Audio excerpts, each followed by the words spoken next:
माननीय प्रधानमंत्री जी नमस्कार। मेरा नाम आरुषि ठाकुर है और मैं केंद्रीय विद्यालय बनीखेत ढलौजी जिला चंबा की कक्षा 11वीं की छात्रा हूँ। माननीय, मेरा आपसे यह प्रश्न है कि परीक्षा के दौरान जो बात मुझे सबसे ज्यादा परेशान करती है वह यह है कि मैं पढ़ाई कहाँ से शुरू करूं।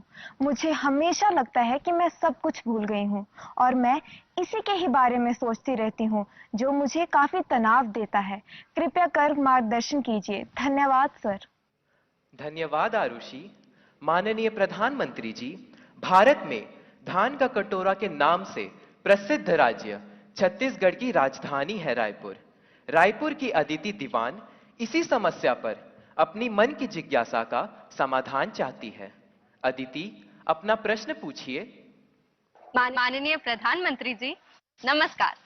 मेरा नाम अदिति दीवान है और मैं कृष्णा पब्लिक स्कूल रायपुर छत्तीसगढ़ में कक्षा 12वीं की छात्रा हूँ।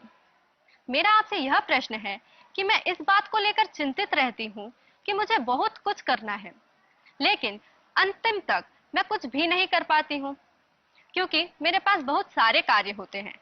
यदि मैं अपना कोई कार्य समय पर पूरा कर भी लूं, तो और ज्यादा परेशान हो जाती हूँ, क्योंकि फिर अन्य कार्यों को करने में या तो बहुत ज्यादा देर लगा देती हूँ या तो उन्हें आगे तक के लिए टाल देती हूँ। मैं यह जानने के लिए उत्सुक हूँ कि मैं अपने सारे काम सही समय पर कैसे पूरे करूं। धन्यवाद। धन्यवाद अदिति।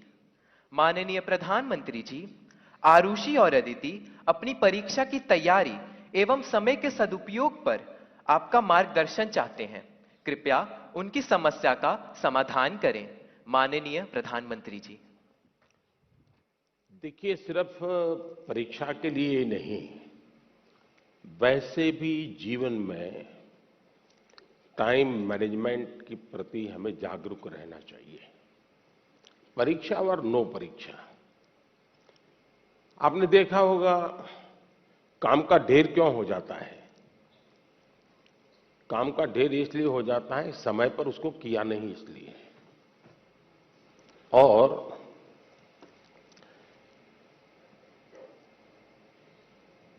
काम करने की कभी थकान नहीं होती है जी।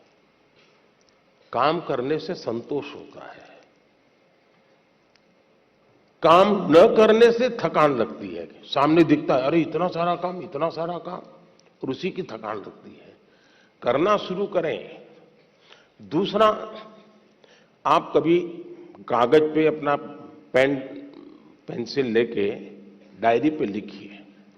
एक हफ्ते भर आप नोट कीजिए कि आप अपना समय कहां बिताते हैं। अगर पढ़ाई भी करते हैं तो कितना समय किस विषय को देते हैं, और उसमें भी शॉर्टकट ढूंढते हैं कि बेसिक में जाते हैं, बारीकियों में जाते हैं। थोड़ा अपना एक एनालिसिस कीजिए।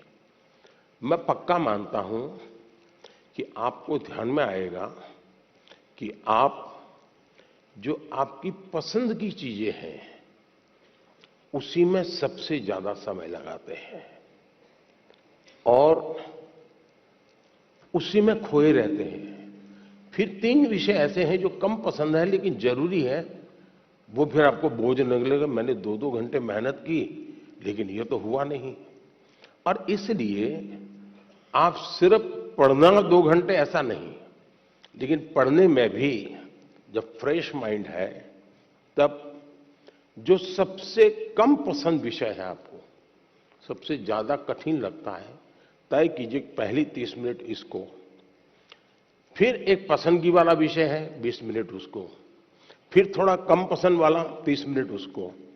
आप ऐसा स्लैब बनाइए तो आपको रिलैक्सेशन भी मिलेगा और आपको धीरे धीरे उन विषयों पर रुचि बढ़ेगी जो आप नॉर्मली टालते हैं और अच्छे विषय में खोए रहते हैं। और समय भी तो बहुत जाता है। आपने देखा होगा, आप में से जो लोग पतंग चगाते होंगे, मुझे तो बचपन में बहुत शौक था। पतंग की जो माजा होता है, धागा होता है, वो कभी एक दूसरे में उलझ जाकर के एकदम से बड़ा गुच्छा बन जाता है। अब बुद्धिमान इंसान क्या करेगा? यूं यूं खींचेगा क्या? ताकत लगाएगा क्या? ऐसा नहीं करेगा। तो धीरे से एक एक तार को पकड़ने की कोशिश करेगा कि खुलने का रास्ता कहां है, और फिर धीरे धीरे धीरे खोलेगा तो इतना बड़ा गुच्छा भी आराम से खुल जाएगा और सारा मांझा, सारा धागा एक जैसी जरूरत है वैसा उसके हाथ लग जाएगा। हमें भी उस पर जोर जबरदस्ती नहीं करनी है, आराम से सॉल्यूशन निकालना है। और अगर आराम से सॉल्यूशन निकालेंगे तो मुझे पक्का विश्वास है कि आप उसको बड़े ढंग से करेंगे। दूसरा, आपने कभी घर में अपनी मां के काम को ऑब्जर्व किया है क्या? यूं तो आपको अच्छा लगता है कि जैसे स्कूल से आए तो मां ने सब रेडी करके रखा था, सुबह स्कूल जाना था तो मां ने सब तैयार करके रख दिया था, लगता तो बहुत अच्छा है। लेकिन क्या कभी ऑब्जर्व किया है कि मां का टाइम मैनेजमेंट कितना बढ़िया है? उसको पता है सुबह ये है तो मुझे 6 बजे ये करना पड़ेगा, 6:30 बजे ये करना पड़ेगा, उसको 9 बजे जाना है तो ये करना पड़ेगा, वो 10 बजे घर आएगा तो ये करना पड़ेगा। यानी इतना परफेक्ट टाइम मैनेजमेंट मां का होता है। और जबकि काम सबसे ज्यादा मां करती रहती है, लेकिन किसी काम में उसको बोझ अनुभव नहीं होता है। थक गई, बहुत काम है, बहुत ज्यादा, ऐसा नहीं करती। क्यों? उसे मालूम है कि मुझे इतने घंटे में ये तो करना है। और जब एक्स्ट्रा टाइम मिलता है तब भी वो चुप नहीं बैठती, कुछ न कुछ अपना क्रिएटिव एक्टिविटी करती रहती है। सुई धागा लेके बैठ जाएगी, कुछ तो करती रहेगी, रिलैक्स करने के लिए भी उसने व्यवस्था रखती है। अगर मां की गतिविधि को ढंग से ऑब्जर्व करोगे तो भी आपको एज ए स्टूडेंट अपना टाइम मैनेजमेंट का महत्व क्या होता है, और टाइम मैनेजमेंट ने 2 घंटे, 4 घंटे, 3 घंटे ये नहीं, माइक्रो मैनेजमेंट चाहिए।